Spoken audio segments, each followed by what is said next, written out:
Bonjour les amis, j'espère que vous allez bien. Aujourd'hui, on va parler démocratie. Comment ça, on a déjà parlé démocratie? Sur cette chaîne, vous êtes sûr? Ah oui, c'est vrai, c'est un peu l'idée. D'accord, alors aujourd'hui, on va faire un petit peu d'étymologie. Alors, démocratie, concrètement, ça veut dire quoi? Ça vient du terme grec démokratia. C'est un mot en deux parties, donc qui est composé de démos et de kratos. Démos qui signifie peuple et kratos qui signifie puissance, autorité. Donc, littéralement, démocratie, ça veut dire que c'est le peuple qui exerce son autorité. Démocratie, c'est aussi un système d'organisation politique dans lequel la souveraineté et les décisions qui en découlent sont exercées théoriquement ou réellement par le peuple, c'est-à-dire par l'ensemble des citoyens. La démocratie athénienne fut par exemple la première démocratie connue, à ce qui paraît. La démocratie place l'origine du pouvoir dans la volonté des citoyens et soumet son exercice à leur vote majoritaire. Rappelez-vous bien de cette petite définition, on en reparle tout de suite. Alors, pourquoi j'ai commencé par vous parler de démocratie? Parce que dans cette vidéo que vous voyez, je vous rappelais que durant la révolution de 1789, ou plutôt juste après cette révolution, les premiers membres de l'Assemblée nationale et les premiers députés se disputaient un peu sur comment allait être le nouveau système qu'ils allaient mettre en place. Donc, ils hésitaient entre démocratie et gouvernement représentatif. Et finalement, ils ont opté pour un système de gouvernement représentatif. Donc, je voulais voir avec vous la différence étymologique entre démocratie et gouvernement représentatif. Donc, on va voir un peu l'étymologie du mot gouvernement. Gouvernement, ça signifie étymologiquement action de diriger quelqu'un ou quelque chose. C'est un mot dérivé du mot gouverner. Alors, on va aller voir étymologiquement ce que signifie le mot gouverner. Gouverner, c'est un verbe transitif, issu du latin gubernare, emprunté du grec kubernan, signifie diriger un navire, gouverner. Donc c'est un terme issu de la marine. Donc diriger, manœuvrer une embarcation au moyen d'un gouvernail. Le pilote, l'homme de barre, gouverne le navire. Vous voyez bien ici la différence entre démocratie, qui signifie le pouvoir du peuple, et gouverner, du gouvernement représentatif. Le mot gouverner signifie diriger, manœuvrer un navire. Ça veut dire que celui qui a le pouvoir, c'est celui qui pilote le navire, donc qui pilote le gouvernement, l'État, et non le peuple. Donc le pouvoir, dans un système de gouvernement représentatif, n'appartient pas vraiment au peuple puisqu'il se fait diriger par quelqu'un qui tient le gouvernail du navire, de l'État, etc.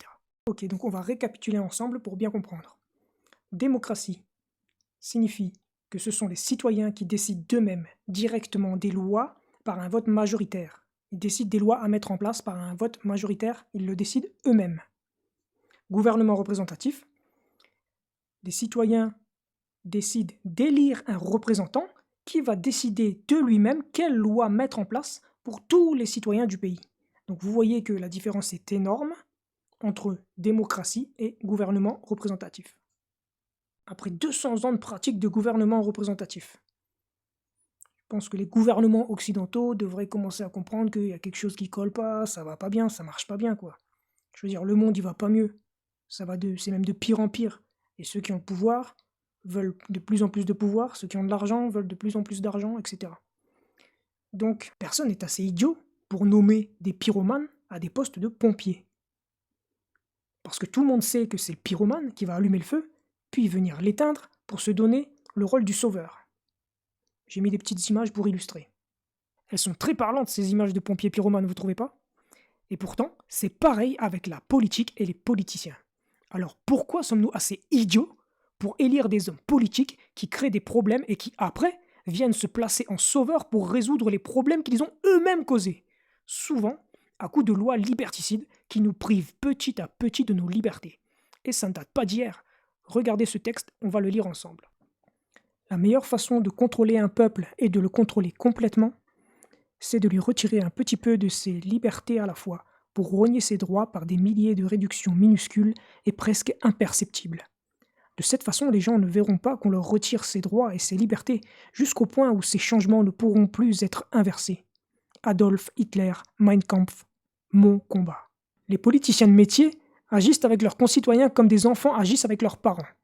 Bah ouais, C'est-à-dire qu'ils nous testent pour voir où sont nos limites. Ils nous poussent à bout en nous privant de nos droits petit à petit, élection après élection, loi après loi. Et ils attendent de voir à quel moment on va descendre dans la rue pour dire stop. Ils savent très bien ce qu'ils font.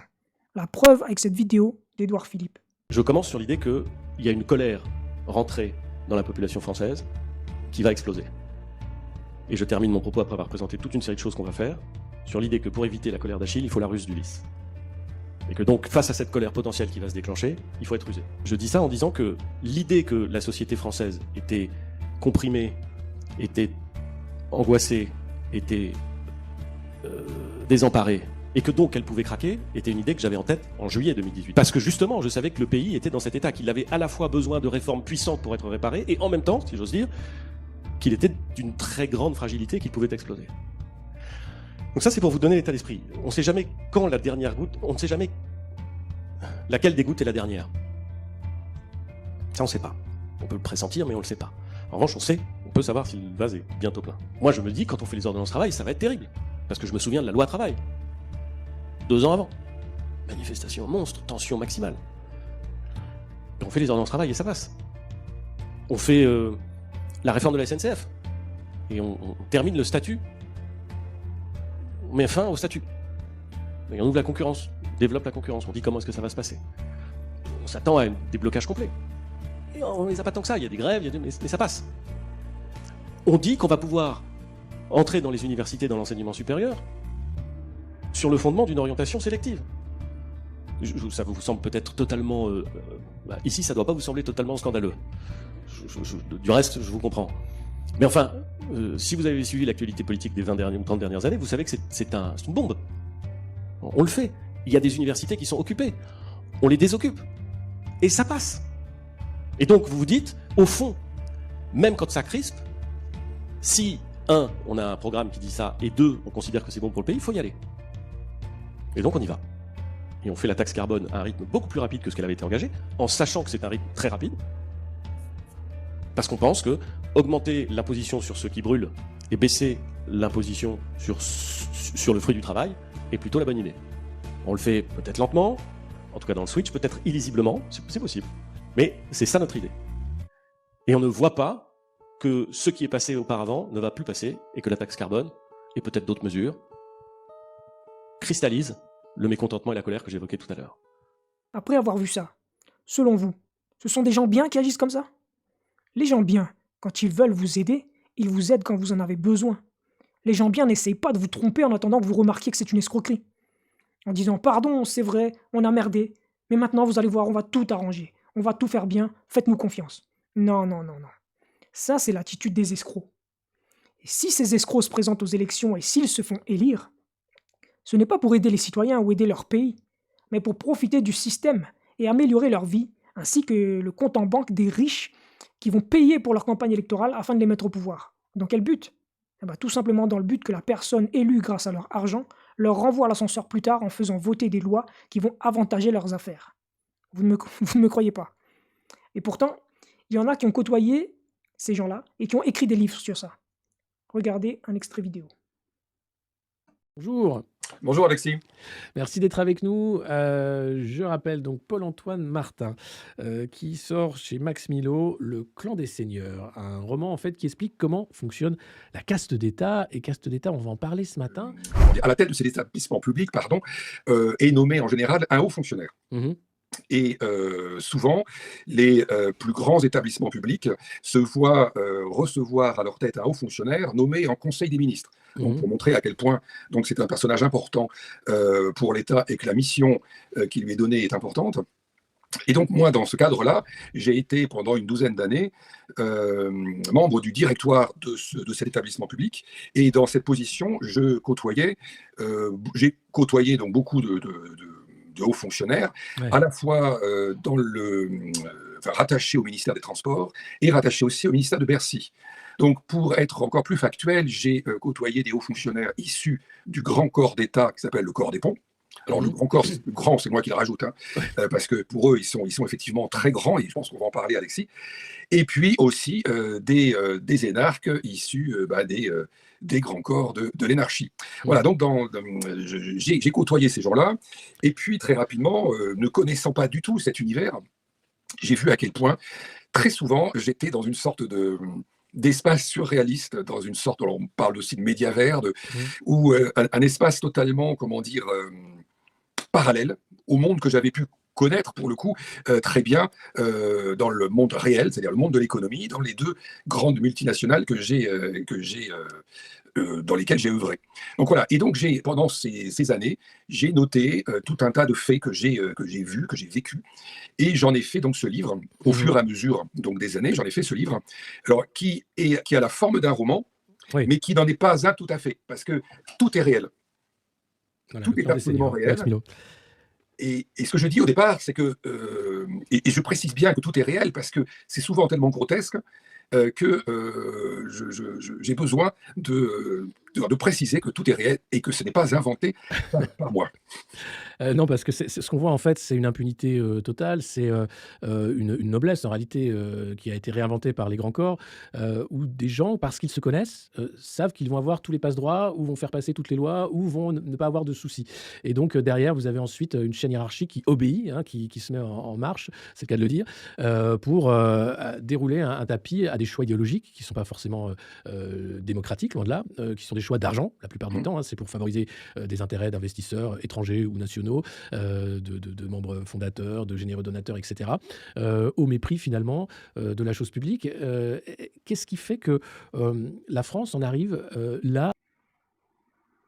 Bien sûr, maintenant que vous commencez à comprendre, vous voyez qu'ils ne peuvent pas faire ça tout seuls. Donc tout ça, ils le font avec l'aide des médias, ou plutôt des oligarques qui possèdent ces médias et qui sont complices du pouvoir. Vous allez sûrement répondre que les médias sont libres en France. La France est un pays démocratique, blablabla, etc. Ah bon? Les médias sont libres, vous en êtes sûr? Alors voyons un peu ça, regardez à l'image. Alors, sur cette image, vous pouvez voir qui possède quoi comme médias en France. Je vais vous donner les principales chaînes de télévision qui appartiennent à 3 milliardaires. Alors TF1 appartient à la famille Bouygues et un petit peu au milliardaire Kretinsky. Le groupe Canal, c'est-à-dire Canal+, C8, CNews, etc., appartient à Vincent Bolloré. Et BFM TV, RMC, tout ça appartiennent à Patrick Drahi. Donc je vous laisse le soin de mettre pause si vous voulez. Bon, la vidéo est un peu floue, mais vous pouvez mettre pause et regarder par vous-même sur l'ensemble de l'image qui possède quoi comme média. Alors si vous êtes comme moi, vous devez vous dire que c'est pas possible que les journalistes ne se rendent pas compte du pouvoir immense qu'ils ont entre les mains.